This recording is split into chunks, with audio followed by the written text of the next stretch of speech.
प्रतिपक्ष और थोड़ी बारीकी से समय का सदुपयोग करने का प्रयास करते तो और जन मुद्दों को लाया जा सकता था।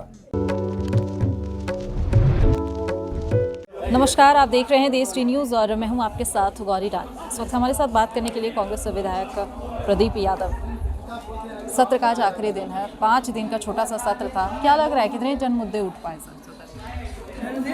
ये जन मुद्दे तो उठे हैं, प्रतिपक्ष और थोड़ी बारीकी से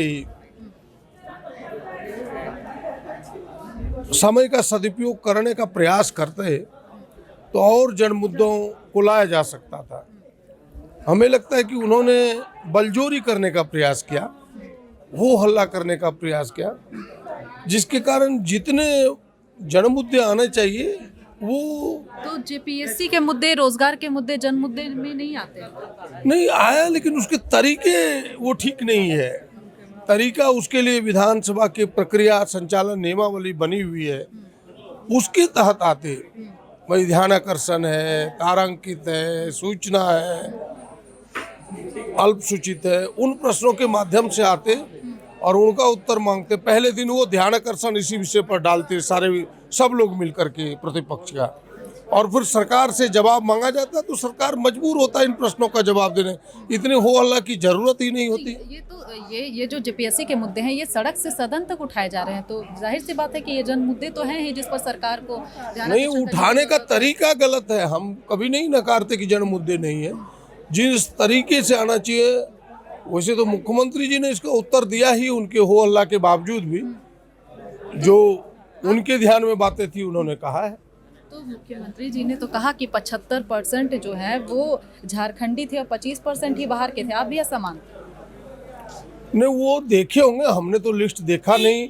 अभी जो मुख्यमंत्री ने कहा है, जो बात आपने कही है, आखिर मुख्यमंत्री हैं, उन्हें सारी चीजें पता रहता है, तब तो उन्होंने ये बातें कही है। आखिरी सवाल सर, क्योंकि गठबंधन की सरकार, अब आप भी कांग्रेस में शामिल है, तो मुख्यमंत्री जी का कहना है कि जल जंगल जमीन आदिवासी मूलवासी की सरकार है, लेकिन जिस तरीके से दूसरी पार्टी की बात करें, जाति धर्म के नाम पर वोट बैंक की राजनीति करती है, कहीं ना कहीं अब मुख्यमंत्री हेमंत सोरेन भी उसी कदम पर चल रहे हैं और अल्पसंख्यक की बात कर रहे हैं, जिस तरीके से जाति प्रमाण पत्र में जो बयान उन्होंने दिया, जो घोषणा की है। देखिए, अगर आप जाति प्रमाण पत्र का विषय जो आया, उस विषय को लोगों ने समझने का प्रयास नहीं किया। भाई स्कूली बच्चे जो है, उन बच्चों को साइकिल मिलती है उनकी सुविधा के लिए, बच्चियों को उसमें जाति प्रमाण पत्र की आवश्यकता है।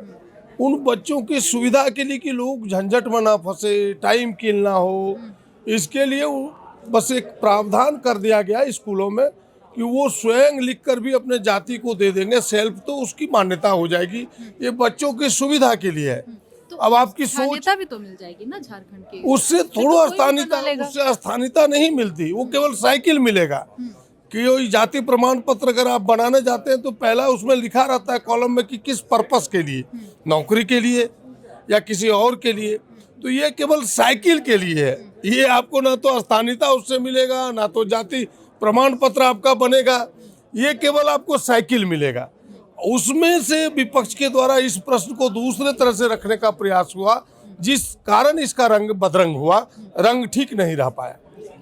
हमारे साथ बात कर रहे थे कांग्रेस विधायक प्रदीप यादव, जिन्होंने तमाम मुद्दे पे अपनी बात कही। मैं गौरी रानी, देश टी न्यूज़ के लिए रांची से।